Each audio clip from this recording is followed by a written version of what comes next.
Hey y'all, Venzzini back here on the Vaniverse Gaming channel. Today we're going to go over my way of farming some Telvar, especially for you casual gamers out there and some new players that have started due to the Morrowind update. Now with the Morrowind update, there is only one CP campaign, so that is the best place to farm the Telvar in Imperial City. So that being said, as you can see here, I have quests already accepted in all 6 of the district areas where you climb up from your base. I'm in Daggerfall's home base in the sewers in Imperial City, and I've accepted all the quests already here for you, and I'll go over each one. You do not have these daily quests available until you complete the Drake of Blades quest line to unlock these, and that is the Imperial City storyline. So, if you have 4 or 5 characters you can do this with, you're going to get a nice chunk of change. So let's go over it. We go up into Memorial first here, and I accept a quest from this gentleman right here. And basically, all these quests are very simple. So you go to each one, go ahead and accept the quest first, then go back down, go up the next one and accept it. Get them all first before you venture down into the districts. This will allow you to just stay in the districts and circle around, completing all the quests while you're farming the monsters over and over to gain Telvar. Now, mind you, this is a PvP zone, so you're bound to lose some Telvar here and there as you go. If you're one that doesn't like the PvP and want to try and avoid it, I suggest you do so. If you're good at PvP and you want to try to make some extra, I suggest you do so. Either way, with these quests, you are going to have guaranteed Telvar at the end of your farming run. So we're going to go up to Arboretum here and accept his quests. And again, they're very simple. He gives you some monsters to kill and some things to loot, just like every of the other quests.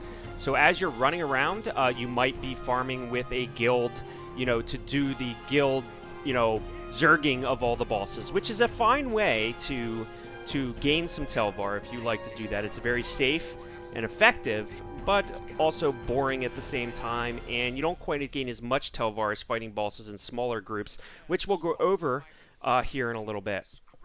So, I just go around and I accept all these quests. And you can kind of see what they give you, and they give you the same thing every day, every time. So if you have 5 characters, you can come away with a nice chunk without really having to fight bosses, and maybe gain some gear that you need for the Morrowind non-CP battlegrounds or whatever else you want to spend your Telvar on. Here's Temple District, and she gives you a quest also to kill some of the Grievous. Get their claws, you turn them into, I think, some kind of ash, and you put them in a pot, and basically you just run around and just look for the arrows. Very simple. As you're farming, I've come away with huge chunks of Telvar and a nice little 1,200 more Telvar at the very end of my little circle of doing these quests. So basically, I'm kind of telling you this because it's an extra little boost to Telvar, so that if you are farming bosses and without even knowing it, you can get these quests done for the most part, and it'd be extra. I'm going to end with Elven here, and, well, Nobles first, then Elven. So that'll equal all 6 districts. She gives you a quest just to set some Ogrim traps throughout the zone. I think there's only 5 of them, and they are in all 4 corners of the zone, but make sure you're just killing all the monsters as you go. And really, honestly, if you don't get in a lot of PvP or don't die a lot in PvP, I mean, and you do this in off hours, you could do this with each character and walk away with a huge chunk of Telvar. Basically, you just want to kill everything in your path as you go, just like you would farm anything else. It's going to be good experience. It's going to be a great farming and fun, and you'll get in the PvP match occasionally. So we're going to end here with Elven, like I said, and basically she does the same thing. She gives you a quick quest where you have to destroy some ballista and also destroy a forge, and that will end you there. So once you're done with that, you can get on another character after you've farmed all these and do it all over again. Let's just take a look at all these quests, and we'll bring up my quest log here, and you can just kind of look at what they're all called. There's 6 of them, 1 for each district that can only be opened up after you have done the Imperial City storyline quest, which will probably take a group unless you have a very good build. So you might want to gather a couple friends that haven't completed it either, and then get it completed. Gives you a nice chunk of Telvar doing that, and then you have these daily quests every day. So let's move on to some things you need to do. First of all, I'm going to bank all my extra Telvar and leave 1,000 Telvar in there. At 100 Telvar, you got 2 times the multiplier of Telvar gain as you're killing stuff. At 1,000, you get 3 times. And then at 10,000, you get 4 times the amount of Telvar. Now, if you're feeling randy and want to get the extra and think you're good, to hold on to your 10K, that's good. But I usually keep 1,000 to start. So if you look at the map here, I want to go over this. I start in a clockwise motion. There are sewer entrances in every district. Well, the closest to Daggerfall is Elven Gardens. So what I do is I start clockwise. I go into Memorial to start my quests, and then I just go clockwise around, get all the quests complete, and end in Elven, so I can just go right down into the sewer and be closest to my base to turn in all the quests. Here we are. We're taking the flag. This is very important. First of all, it allows you to spawn back into the district. Number 2 is it gives you, once your faction owns the flag in that district, it gives you a 33% increase to your Telvar gain as a multiplier, as you can see right here. It's very important that every zone you go in, you take the flag first, and then as you're farming and doing the quest, you'll gain that extra Telvar. We're going to go over here. Here's a memorial. I'll just go over how simple some of these quests are. There you just kill Zifkin, and you only need to kill 4 of them, and then you also just put geodes on skeletons sitting around or skeletons that you kill. Very simple. So as you're running around the zone, you're going to very easily complete these quests. Nobles, you just set traps, these Ogrim traps, just click on them, boom, done. Go around, kill everything, click on traps. I advise that you don't pass up the chests. Now, that's just me. Some people are a little lazier. They don't want to feel like doing the chests. But, if you open every chest you go by, you're going to gain a bunch of extra gold, gear, and Telvar to just add to that bit that you have. The other benefit is all the kills you're doing by farming, you're gaining key fragments. These key fragments let you in a door to turn in for willpower, agility, and endurance gear. Now, willpower and agility gear is going to be much highly sought after with the Morrowind update, since there's so much non-CP stuff to do, and it's one of the best in slot 3 pieces there is for non-CP. You can make a lot of money getting sharpened weapons and or rings and necklaces. Also, like the chest, do not pass up the portals. There's portals in several zones. I believe there's 1 in Temple, maybe 2, and there's 2 in Arena, and there's 1 in Elven. So I might be wrong on that, but just don't pass them up. Go ahead, and if you have a good build, or you're good, most of the builds in the CP areas, especially Imperial City, CP campaign, Vivek, you're going to be able to kill these solo. And again, they give you a chest, and you can get some motives that will sell pretty well in the auction houses, and also add to your Telvar gain in chunks. Again, you're doing this by going clockwise and just rolling through everything. Again, PvP could hold you up, but if you want to do the PvP, let it hold you up. If you don't, try to avoid it. Now, there's going to be Zergs running around doing their normal boss farm. So I suggest if you're going to do this, try to avoid them, and then, or stay ahead of them, taking the flags, and basically get these done with your characters. Off times is the best time to farm this. That being said, here's another way that I get a huge chunk of Telvar. Now, you need the proper builds. Basically, you can see here I'm grouped with one other guy. We both have very good builds, and we duo the bosses. Doing the bosses is difficult and a little bit time-consuming, but it is a way better Telvar gain than zerging them. So, as you can see here, we are in Arena, we grab the boss, and we pull him back here just to kind of hide him. There was other people in the zone. Yes, it's very selfish, but it also is a way to gain Telvar where people aren't, adding to the Telvar split with the boss kill. So we basically just do this over and over and fight these bosses. And it's huge amounts of Telvar. As you can see right here, I already have about 1,000, maybe 1,700 Telvar in my inventory here. So we're going to go ahead and we are going to kill this guy up here. And basically, you'll see the big chunk. Now, you got to be careful, because if you die, you got to watch all the red. You know, if you die, you're going to lose half your Telvar on you, just like if you're killed in PvP. So when you're fighting these, you got to make sure you know what the bosses do after a while, what their damage does, and different things like that. So here we are. It took a little bit, but we're taking him down.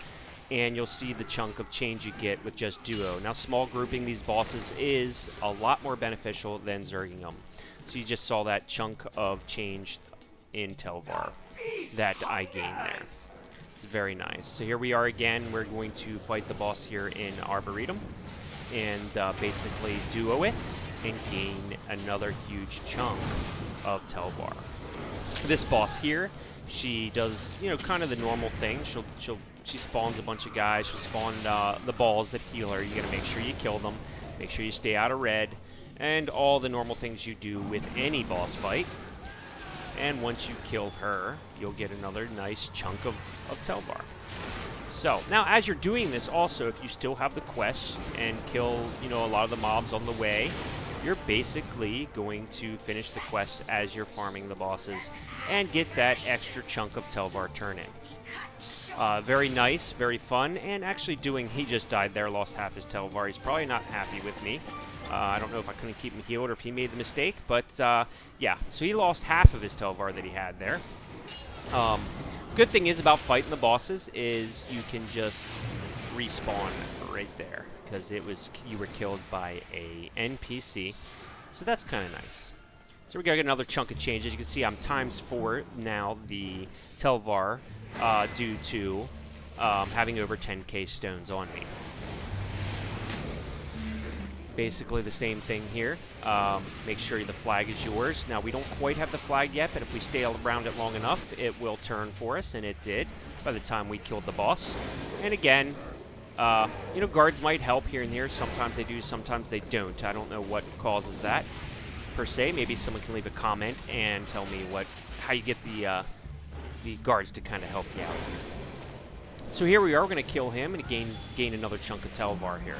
A lot of people run what's called Imperial Physique, which is bought with Telvar, which, if you have more than 10k stones, really boosts your stats very high. And you'll see a lot of the guilds that run around, or groups that run around, you'll see the guys with the big glowing blue. That means they have 10k on them, and they're gaining 4 times the amount of Telvar. So basically, we're just going through here and killing the boss mobs, and you'll just see how many chunks of Telvar I gain by doing this in a small group. Again, you got to do this in an off time, or there's a lot of people farming. Now, I'm not sure how Morrowind affected, you know, how many groups are in the CP campaign. I'm sure now that there's not a 7-day campaign that is CP, that everybody who's farming Telvar is probably all in one campaign now, which is kind of stinky, but, you know, it is what it is. I hope they come to realize that looking at the unevenness of the campaigns and the unwillingness to be in Imperial City with no CP, that they change that. This boss is one of the harder ones. He's a real pain. Basically, you had a guy up here soloing him. You know, he has the right build. A Templar is very good at soloing things. And we got about 4 extra guys here. Or 3 extra guys.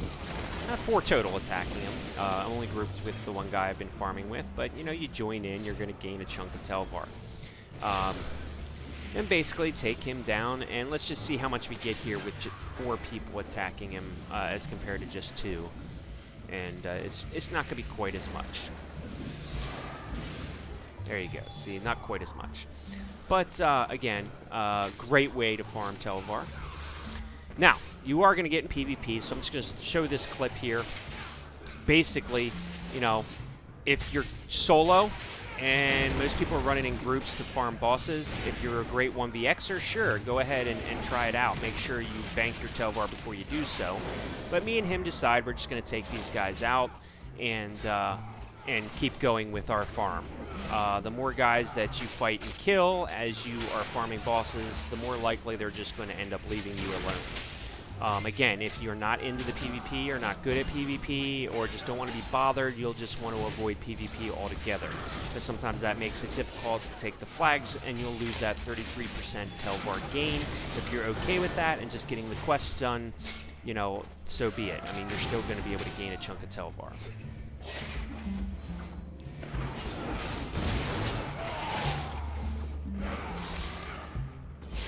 There we go. Nice 2v2 fight there. Was a lot of fun.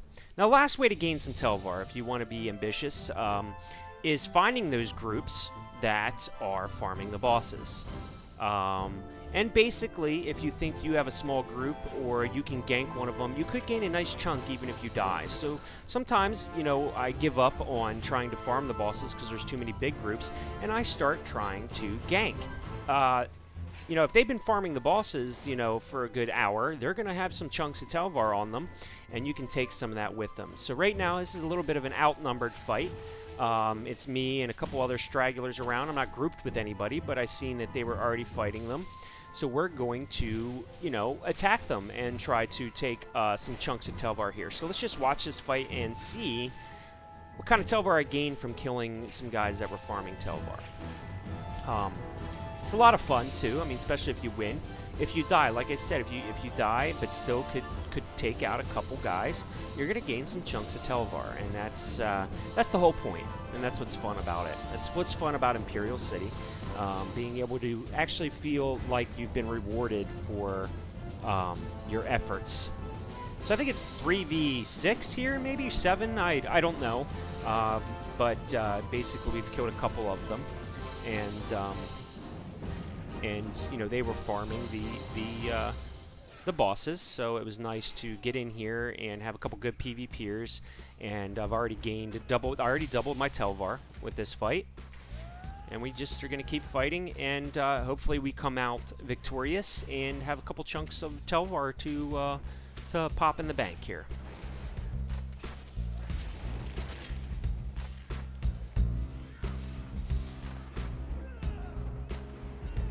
Again, this is a CP campaign. The setup I have on probably wouldn't work real well in non-CP.